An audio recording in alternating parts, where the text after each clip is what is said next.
Welcome to Ink in the Ass. My name is John. You're actually going to let me do that. Fair enough. Flawless American accent.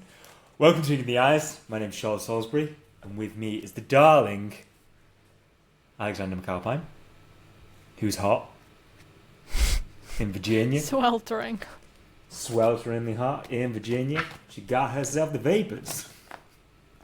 What? I don't know, I heard it on Futurama. Mercy, I do declare I have myself the vapors. Okay. It's when he goes to the south in Atlanta. Oh, yeah, that's more south than us. That's Georgia. They have Atlanta goes underwater, but because of the Coke, because it has the Coke bottling factory, they evolve really quickly. And they can live underwater and become mer people. But they all have accents like this. And I've been to Georgia, and some people... Did they sound? Not quite like that, but they do have a southern accent you would like. What I like... No, I won't do it in the accent. What I liked... I'll read you a passage. Today we're going to do... What is it you say, Shakespeare Children? Wrong time. The Wrong Place by Brecht Evens. What I liked, what was really good, when we were kids, people just leave you alone. No one gave a shit. You did what you wanted without having to, I don't know, be your ambition, without having to think about life. You don't have to think about what fucking direction, what fucking thing you were doing. No one ever cared. You just did. Remember? That was not my childhood experience. Was it not? No. People cared we were Yours was a lot of school first, wasn't it? So yeah. Yeah, no, we were just allowed to kind of... As long as it was light by the time we came back, it was fine. Oh, yeah, at night we would go out. But I would say, in school, lots of homework. Lots of homework. So constantly. I'm going to talk about the wrong place. Where is the wrong place? Location. It's a good question. He doesn't say? Ignore it and edit it out. You could say I don't know. I don't know. Well, no, because it's more the... I don't know. You could say I don't know. You could say it was ambiguous. Derailing me in the first 3 seconds. That's what she loves to do. A good question.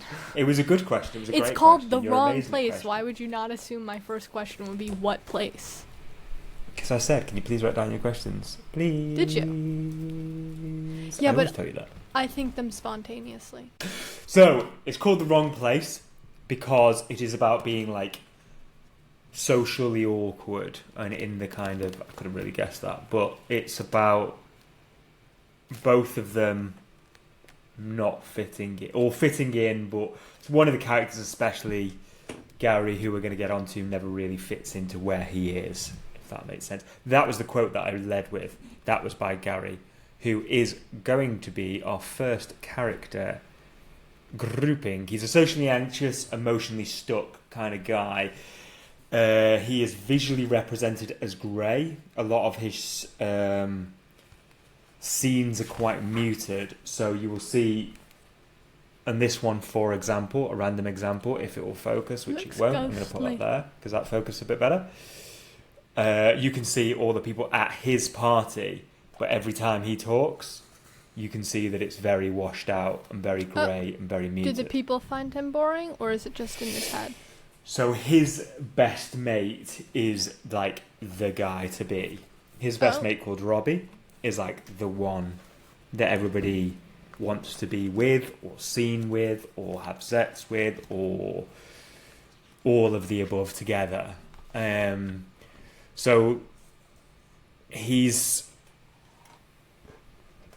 very recognisable as a depiction in graphic novels. This is obviously all watercolour. A non-inked watercolour. It is just solidly I imagine it's got gouache in there as well, but it's not ink and water. It is just. What does Robbie look like? He looks like that. So he's blue. He's blue. Yeah. So he's contrasted with the girl there in red. So if Gary's always seen with him, why do more people not hold Gary in higher esteem? So it's not necessarily a case that he's held in higher esteem. Oh, it's all in his head. He doesn't want... Yeah. It's kind of a mix of... Whose point of view is this from? He doesn't enjoy being mainly from Gary, but you follow Robbie. You're kind of both... You're on the shoulder of both at the same time. So it opens and you're at Gary's party, and everybody is there because they assume Robbie is going to come, and they're kind of there to be with him, even though they're at somebody else's party, at Gary's party. And then it follows afterwards, like Robbie's night out, because he can't make it because he's at a night out, and then Gary kind of comes to meet him later. Oh, so Robbie never goes to the party? Never goes to the party. No, he kind of misses out on that party. So everybody leaves once it's like decided that he's not going to go, even though Gary's like trying to bring people in.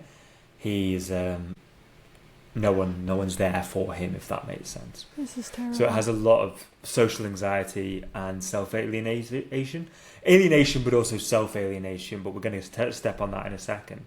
Now, do you think there is a commentary of like it's all in his head? People weren't actually there for Robbie, like they do like Gary. It's just he can't see past his popular friend, or do you think he really is just like the sidekick? Kind of a little bit. I assumed it was going to be the first one, but the way, like, if everyone leaves, then it feels like they have. It kind of is a little bit like the sidekick. Yeah, it's kind of like the psychic story that no one really cares about as much. That's sad.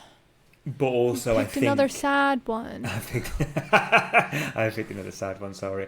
I also think, as the quote I led with, I also think part of it is Gary's kind of energy of being like, he thinks that he should be really sociable and like meeting up with people, going to the parties, hosting these parties, but I don't think he really cares. I think he's kind of a person that's actually like happier in his own company. Okay. But he doesn't realise this. But he doesn't realise this, which is kind of the wrong place. It shows like which is why it's like the self-alienation.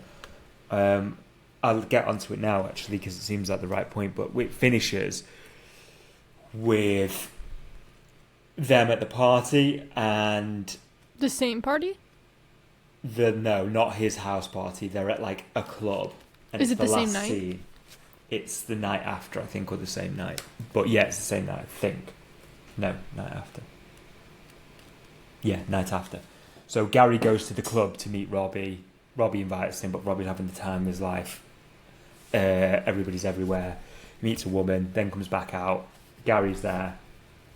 So you can see that Gary jumps off a balcony, and everybody catches him. Oh, is he trying to? Oh, is he crowd surfing, or is this? He's crowd surfing, but he wants to get down into the party, and jumping off the balcony, people catch him. Anyway, then he calls back to Gary, who's been up on the balcony as well with him, and says, "Jump down." Now Gary is very like socially awkward, tries to climb over. Can you see this here? So it shows a lot of his scenes are like it's just him, muted colours, very washed out. And you can see here, even he is like in white here in comparison to the party. So it is visually represented very, very well. Anyway, he then turns back and doesn't crowd surf, even though everybody's screaming for him to come. And then he walks off. Oh. So this is why I think a bit more of like a self-alienation to, like you could have just jumped. Like you could have done those things. Like if you'd had like a bit of a confidence issue with the self. Yeah, which would have helped him on the night, which kind of links into something I'm going to touch on to later, which is story and what is story. But I want to put a pin in that and come back to it because I want to talk a little bit about Robbie. Robbie is like charismatic, free. You do feel a little bit sorry for him because it's kind of the good time. ironically the Good Time Gary, isn't it? Like he's going to be like, everybody loves him, but that must be quite exhausting. I've never been it, but I imagine that you can have too much. I think there are some people who are just so social and hate being alone. Now, that's a struggle. True. That is true. In and of itself. Yeah. That I don't understand. But I have met a lot of people who are very like need some cannot be alone with their thoughts. Yeah. Sometimes I think it's just they enjoy people and really thrive off the energy, but I do think some people don't like being alone with their thoughts. And then it's the whole like there are some people who just always have to be in a relationship. And so they're never alone. Yeah. It seems like they're both extremes. They're both the extremes. Yeah, so it holds the shoulders basically. It's the nights out are obviously bonkers, and they like for one bit they go upstairs in a club and then they start sword fighting. Oh, Gary and Robbie. That's my kind of night out. Start fencing. Do they enjoy each other's company? They love each other. Yeah, very much so. But I just think, like I say, they just want different things in life. I just don't think that Gary has found that that's what he wanted. Maybe. So someone told me, because I said, I just don't think the like going out and clubbing is for me. And she was like, the earlier you realize that about yourself, the happier you're gonna be. You just accept you don't like. This is what I find fun. This is not. Yeah, that's wise. Yeah, totally. Yeah, I used to love clubbing. Now I don't. I've never liked bars. See, that's one thing I realised, that like bars for me were not. They're too loud to talk to your mates, so like I just go to a pub, and they're not dancey or loud enough to be a club, and where you're just dancing. Like me and my mates would go there and we were just there to dance. We were there to listen to music, to dance. No one's on the pole. We're all in our circle together. It's like, that's why we're here. Or you go to a pub where you can chat to your mates. Like that kind of in-between bar thing. Big in England. I don't know how big it is in America. No, you call bars pubs, don't you? We call bars pubs. We don't have pubs, really. Unless it's pubs. Like a British-themed pub. Irish-themed pub. Yeah. We have most bars. Bars. Yeah, bars to me are just like too loud. The British bar, you'll know what I mean, because you will have been to one when you were here. But yeah, I do find them kind of like, what? And then we can't dance because it feels quite socially, or because it's too bright as well. And they used to have purple lights, and it was always my thing of like, I would never go into a place that had purple lights. That was my like veto. Yeah. Yeah. I haven't been to too many bars. Some. We went to a speakeasy. I've been to a few speakeasies, and I think now that's like fun, but they're talkable, aren't you? They're kind of like intimate. I like an intimate scene. Yeah. So it's kind of like they do have music playing, but they oftentimes, in the ones I've been to, like the tables are kind of in their own little area. Yeah.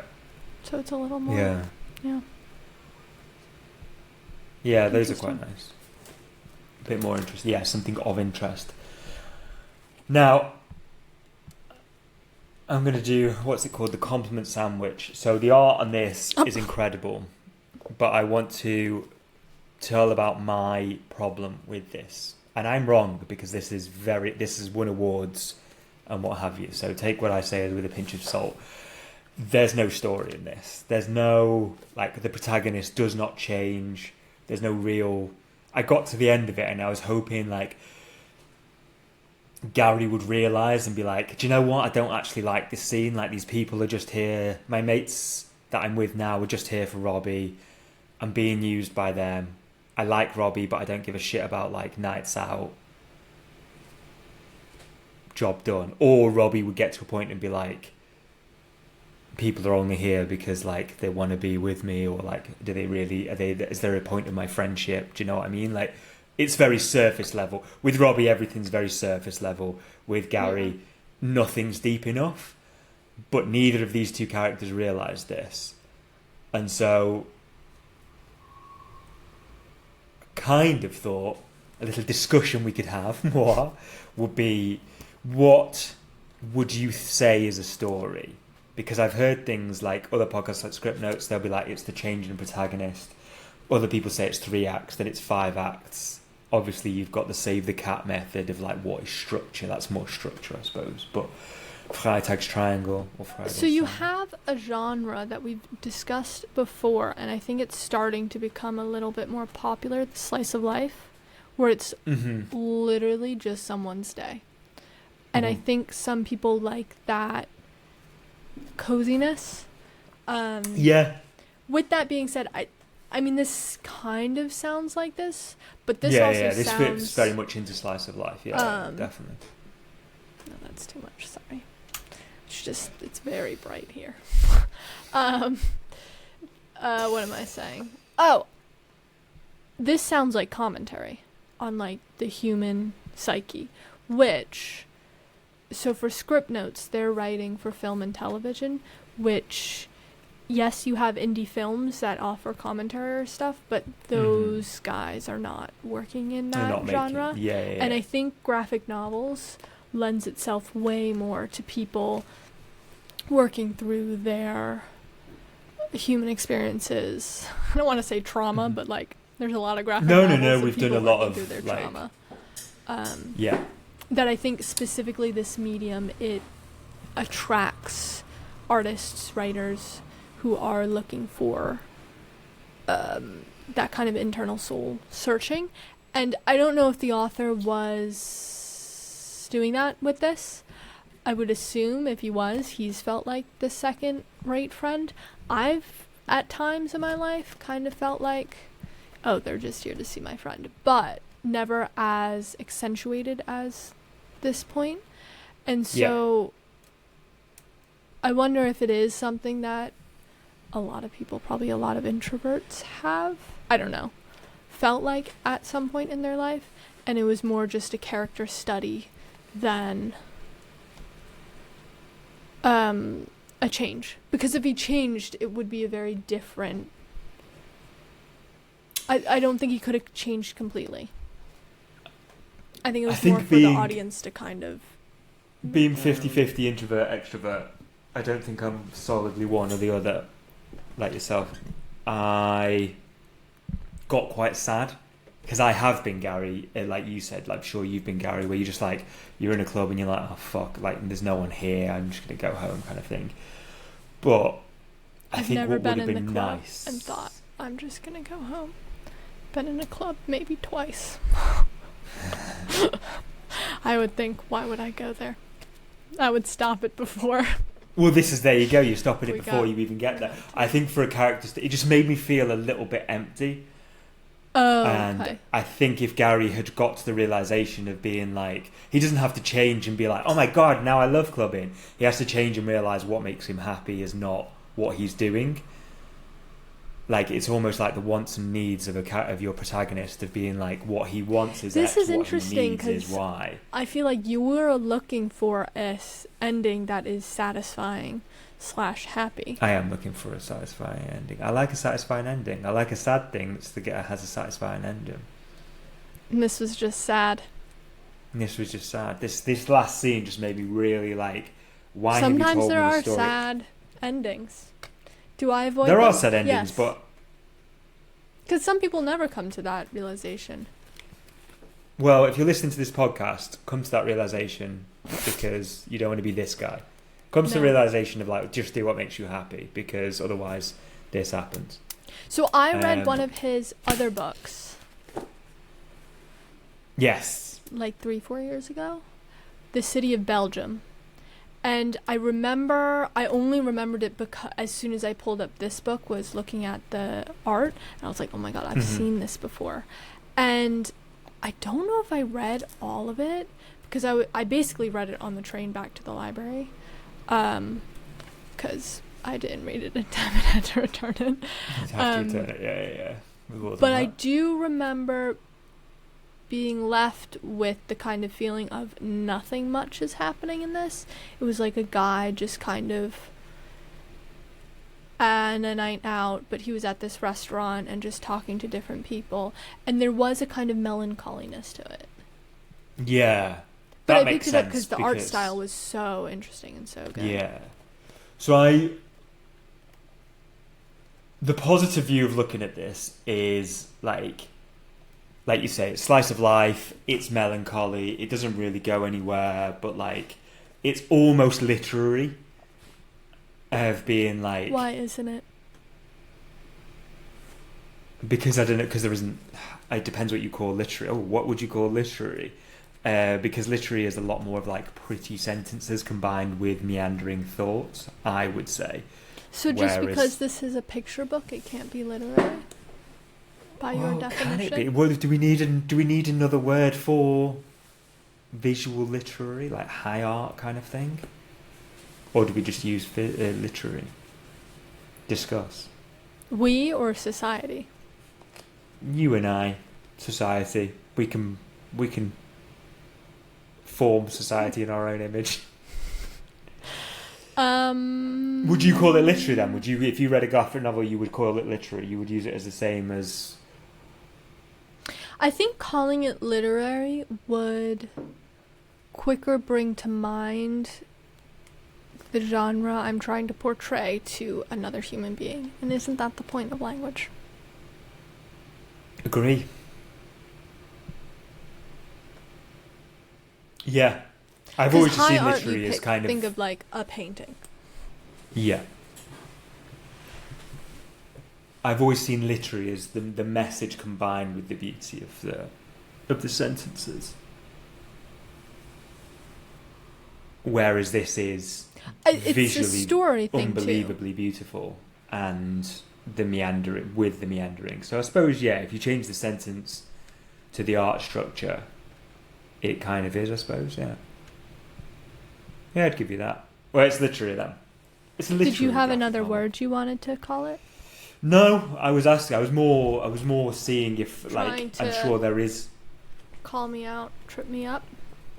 No, I'm sure there is a word I'm just blanking on. But I couldn't think. But I knew if I said literary, you would go, okay, that's exactly what. Yeah. I don't understand what that is. Like the last one that we did, The Adventurous. That using it like as a visual poem, like sums it up perfectly. Yeah. Whereas this isn't that, but there needs to be like a word, like a phrase for it. Yeah, I see what you mean. Yeah, like Vislet. I thought you'd laugh at my Vislet. I was blowing out my candle because I wanted it to smell nice in here, but it's too hot for fire. It's too hot for fire. Vislet. That doesn't sound literary enough. Doesn't, does it? Sorry. Now I'm going to go into in my compliment sandwich. That's all basically. I was just thinking, it doesn't make sense if you say like he was meandering, because I was like, why have you told me this story? There's no like it's kind of interesting, but like there's no point to it, if that makes sense. See, I feel like, and when we spoke or we saw the talk by Stephen Page, he was saying that Americans don't like open-ended and they like happy endings versus the rest of the world. Well, as I just did with the proof with my flawless American accent, I am. Oh, okay. You're on board. I'm American, yeah. There you go. Except you like sad stories a lot. I do like sad stories a lot. Do you like sad endings or just you need satisfaction? Do I like sad endings? Usually no, but I mean like there are things that I've read that have got a sad ending that I'm like, shit, that's... I'm trying to think off the top of my head now. Most of my favourite books have happy endings. Good.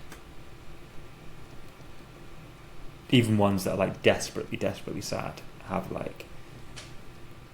I like the end high, which I thought this was going to. I thought Gary was going to like jump and then be like, oh, that wasn't so bad. I faced my fears, firstly. Or secondly, he'd be like, do you know what? I just want to go home and I want to go to bed. He refused the call, but at the end of the book, which is not where refusal of the call should go. Should go. Just because he's not the hero we're looking for. He's not the hero. It's funny because like you then realise that who is the protagonist, because you're following two people, but neither of them, by the definition of the protagonist, they have to change. They're faced with something in the story and they will change because of that. Well, and if he got neither of them even do. sadder, that is a change. Because presumably he did go on this night out willingly. Yeah. All right. So I suppose he did. And then he went, that was a bad decision. Fucked it. And now we are left to think, will he go on the next one? Or will he repeat this cycle? Or will he not? You still didn't tell me what place, what locality is this? You said the metaphorical. It's in the sad place.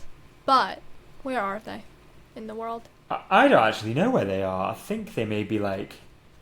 It had the feel of New York, but I don't know why I thought that.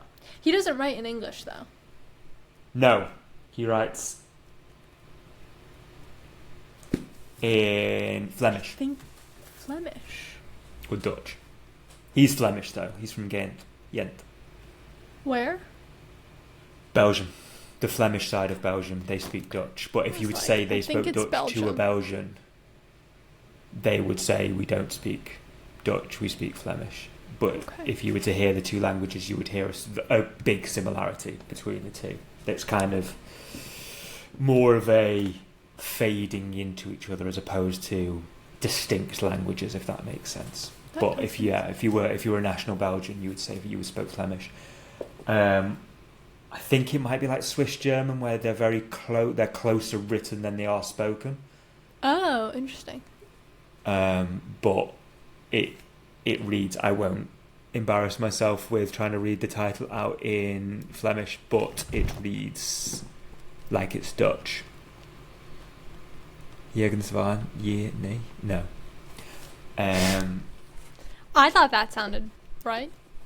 No, anybody who, you have to really, Dutch and Flemish are like Italian, you have to like commit to the language, and like Arabic as well, like you have to just be like, have no self-awareness and be like, commit to the sounds, because otherwise you just, you're unintelligible kind of thing. Interesting. Yeah. So my Dutch friends say. Yep. Art style. This is if I was to say a negative thing. If it isn't slice of life, meandering, vislet, you can tell that he's an artist writing a story as opposed to a writer writing a graphic novel, if that makes sense. Like he's very art first. I suspect that's more common. It happens all the time. But like his art is phenomenal. Like it's very, very idiosyncratic. Like you notice it straight away. You can follow the characters really, really well because of the colours. There's a really, really great scene that I just have my finger on that I'll never see. No, it's here. So Robbie puts this girl falls for Robbie, and Robbie puts her stockings, blindfolds her with her own stockings, and runs away. Consensual, and then like gets her to try these drinks again. Consensual. It's not that type of graphic novel. Anyway, that's when she has the stockings on.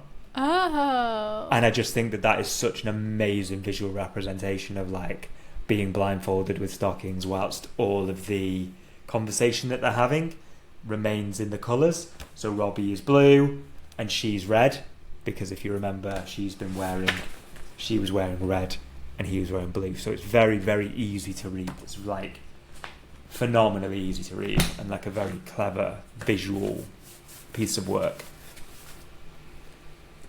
I think it's interesting, all these different artists who, the people they do, and like Laura Olympus was like this. We did another one where the people were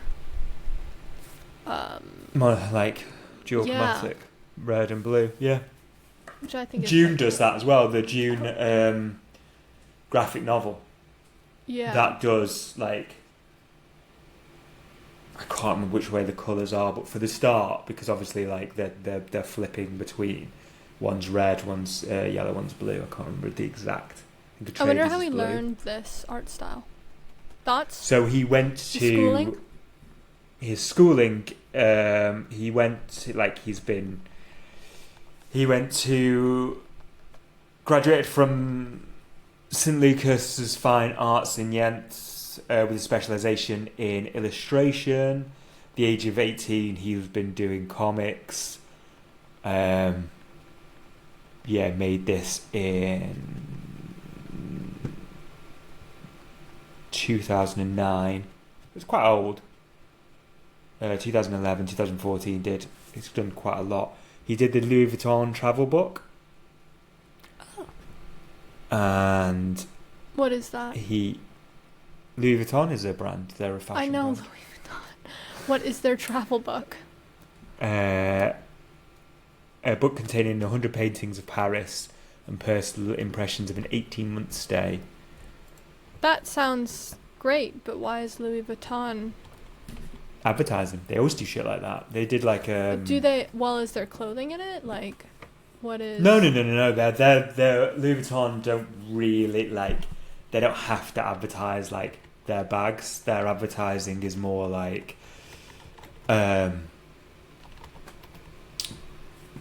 lifestyle, isn't it? It's more like you are high Parisian. You are the intelligentsia. You're not buying a bag. You're buying the life that they can offer you.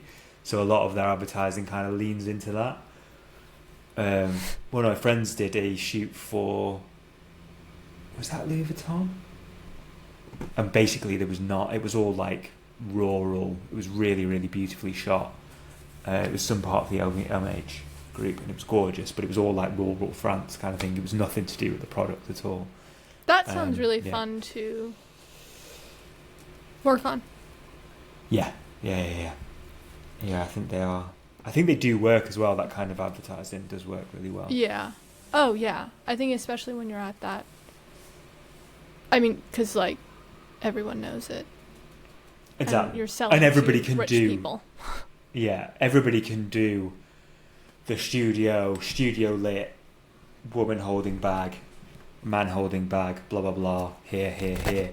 To add a little bit of like variation is. We should market our podcast as a lifestyle.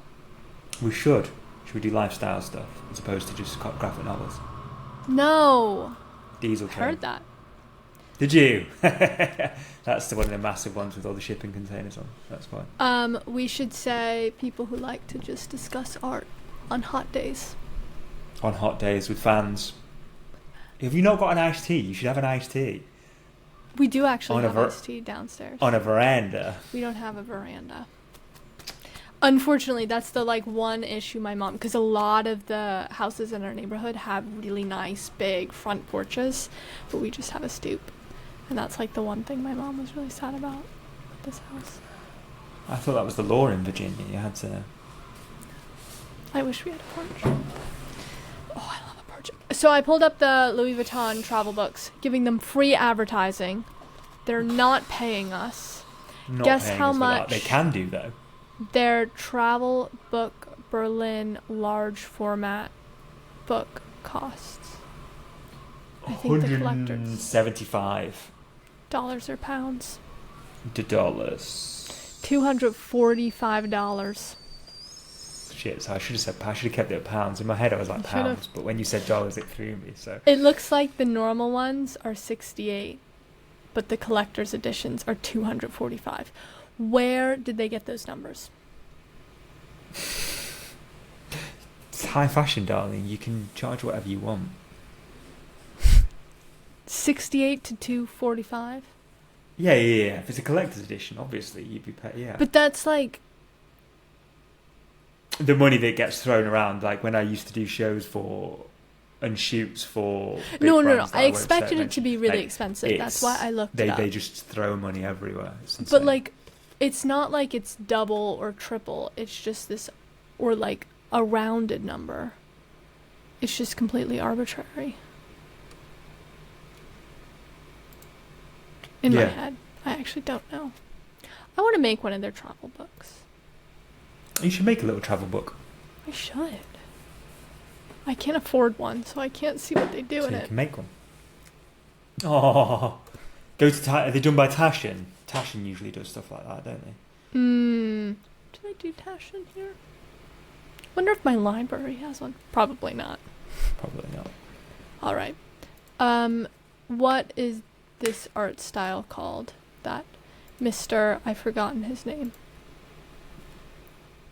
I said that this is close to an Fauvism. Fauvism? How do you spell it? Fauvism. Fauvism. Oh, I like that. So it's hugely influential around the turn of the century, so 1900s, 1905. They nickname the Les Fauves. I really need to learn some French if we're going to continue doing art on this podcast, and some Italian, which is the wild beasts was the nickname they called themselves. The core idea, I need to speak slower as we've had feedback. The core idea is intense but unnatural colouring of a very natural scene. I had to do a self-portrait in middle school where we had to do analogous. Is that how you say it? I don't think so. Yeah. Colors. And so you had to pick three. I did red, orange, and purple. And we had to make a self-portrait with only those colors. Ah, nice. Did it look good? Yeah, I think I got, not an award, but in class they did, a mini competition. I was, 11. So I don't really remember. But I do remember being very pleased and getting lots of accolades. And let me tell you, this teacher was hard to please, which I thought was unjust, because it was just, a random middle school art class. I was like, why are you being so critical of my ability to draw a self-portrait? And here we are. And here we are. You're a very good artist and illustrator, so... Clearly. I had something to prove. They have something to prove. Did I tell you that one of my, special needs teachers and my, dyslexia teachers, I saw at a funeral recently, and I told her about peaks. So she was because obviously I struggled with dyslexia, I had extra lessons, and she was one of the people who she believed that not everybody had to go to university at a time when, in Britain at least, everybody, it was we were the Blair generation, that everybody had to go to university or you're throwing your life away. So many teachers told me this, and she was one of the people who believed in me. Anyway, I saw her at a funeral recently, and I was like, I've written a verse novel. An alliterative verse novel. Wow. I was like, you were there for the ride, basically. Everybody's helped me. It's everybody's helped me along the way in this book, from mum to various teachers who took me under their wing, to you, to everybody. So yeah, she was really pleased, really touched, and really touched that I went up to her and said it to her. So yeah. Yeah, because probably as a teacher you don't. I mean, the kids leave and you don't really hear from them again. Yeah, exactly. That's lovely. Yeah, it was nice. I'm sure there's some teachers that I'll find and be like, stick with her, she's twat, you were horrible to me. But she was really, really nice, and she still does the same. I still think she does part-time, even though she's semi-retired. Yeah. And actually cares about people, which is quite rare. It is quite rare, because I think you're going through the same thing, if not worse, as here. Teaching is just so underfunded and so oversubscribed that you can't afford to care. I was talking to my mate who's a teacher, and they said that literally all they care about is getting D's to C's. If you're an A grade student, you're ignored.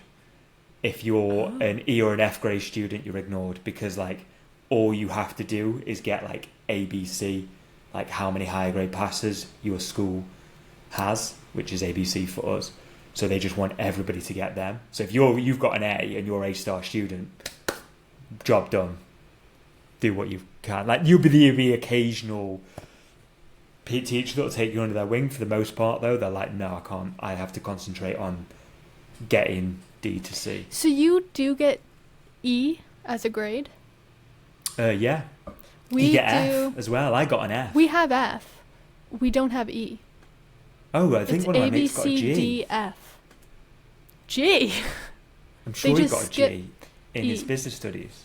So yeah. It's A, B, C, so we get D, A, B, F. C, D, E. I'm sure we get F. Maybe we get a G. I'm not sure. That's not the part I'm confused about. It's and then we have U. They skip E. They're like, if you're below a D, you get an F for fail. So in my county, I have a friend who teaches 7th grade, and they used to do this when I was in school. And so if you have a 90, that's an A minus. And so she'd have kids getting like a 92 or 93 and asking to retake it, or even sometimes like 95, which is an A, and they'll ask to retake it so they can get an A plus. And she's like, no. So there was always a rule in my school that like you had to get below an 86 to be allowed to retake it. Yeah, which should be, yeah. Because kids the stress we put on would try and retake it. And my friend, she teaches 7th grade, and she's like, the high schoolers don't even see your grades in 7th grade. They only see 8th grade.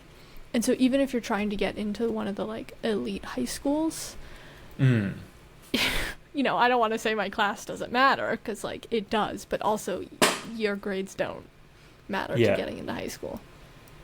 You literally just need to pass. You just pass it. Pass, fail.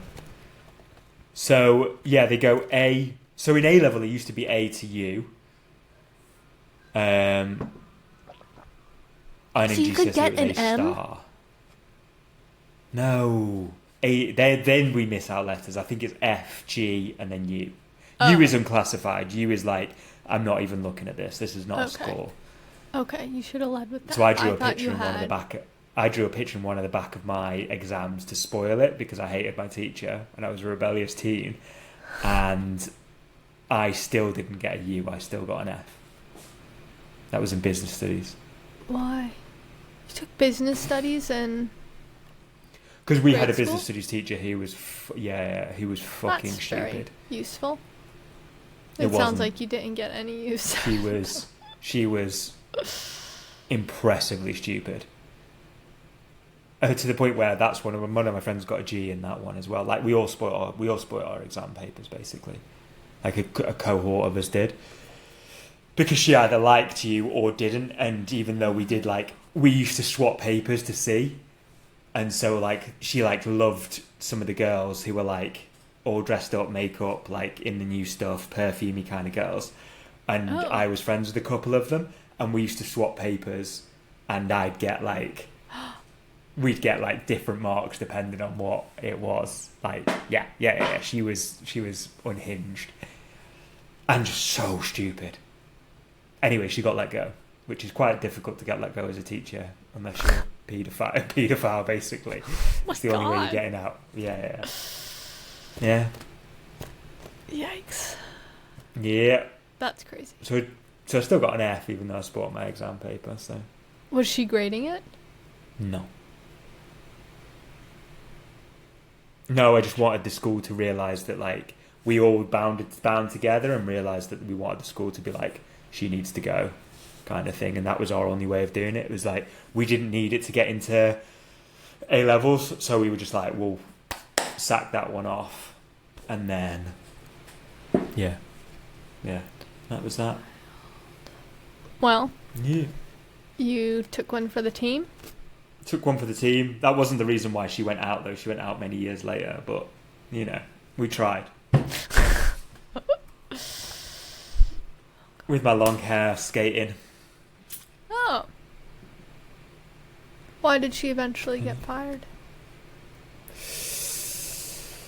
Can't remember. I think she was just taking, like, too much time off or something. Oh. It was after I'd left school, so it was kind of hearsay that I'd heard. Gotcha. Like, yeah, I just... You spent...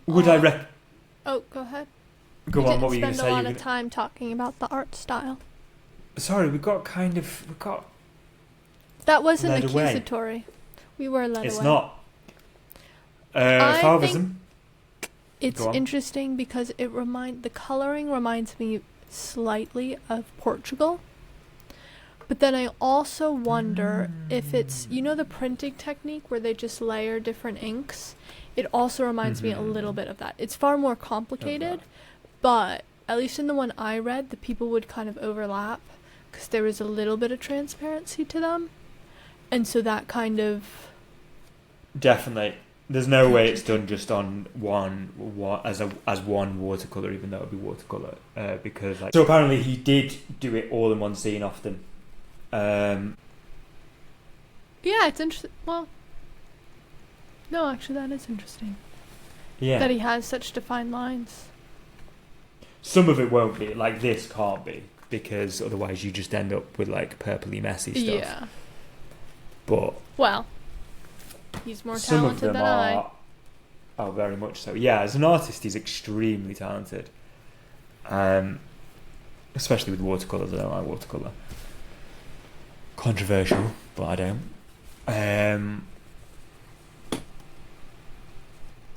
He also layers it on and uses very dense framing.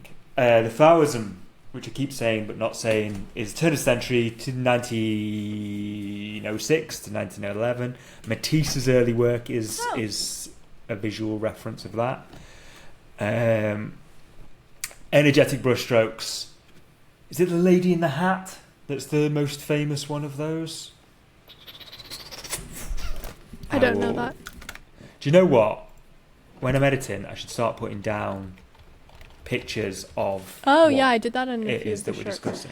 I got a South Park episode when I typed in The Lady. And what's the South Park episode? Do you know what? We've not had a South Park interim. 8x2, The Woman in the Hat. Oh, okay. Matisse. Ugh. This is a Picasso. I shouldn't make that sound.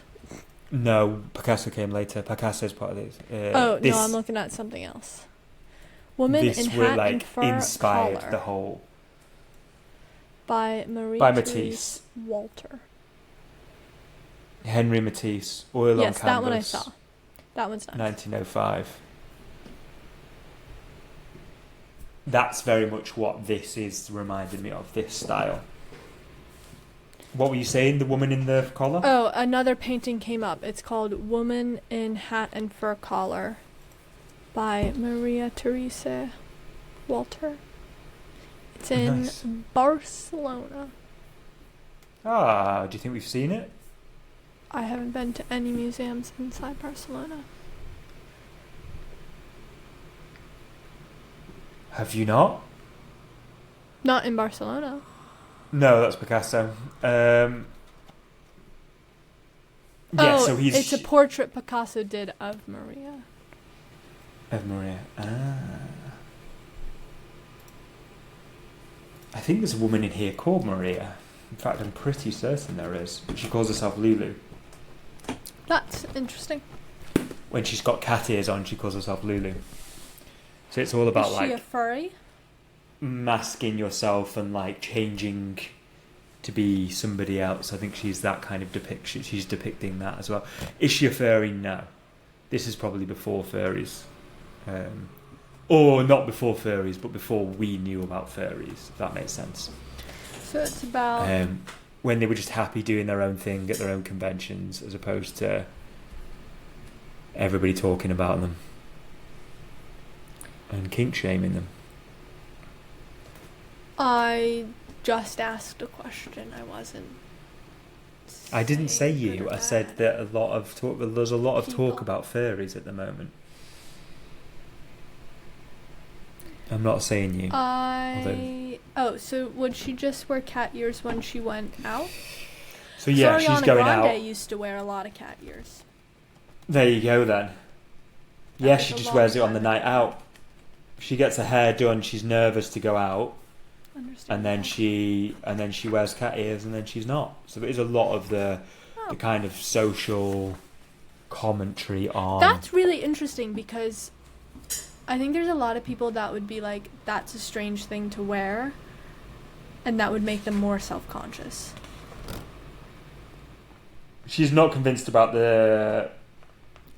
Versus her. Kitten ears at the start, Oh, okay. and then she's like loves them after a while.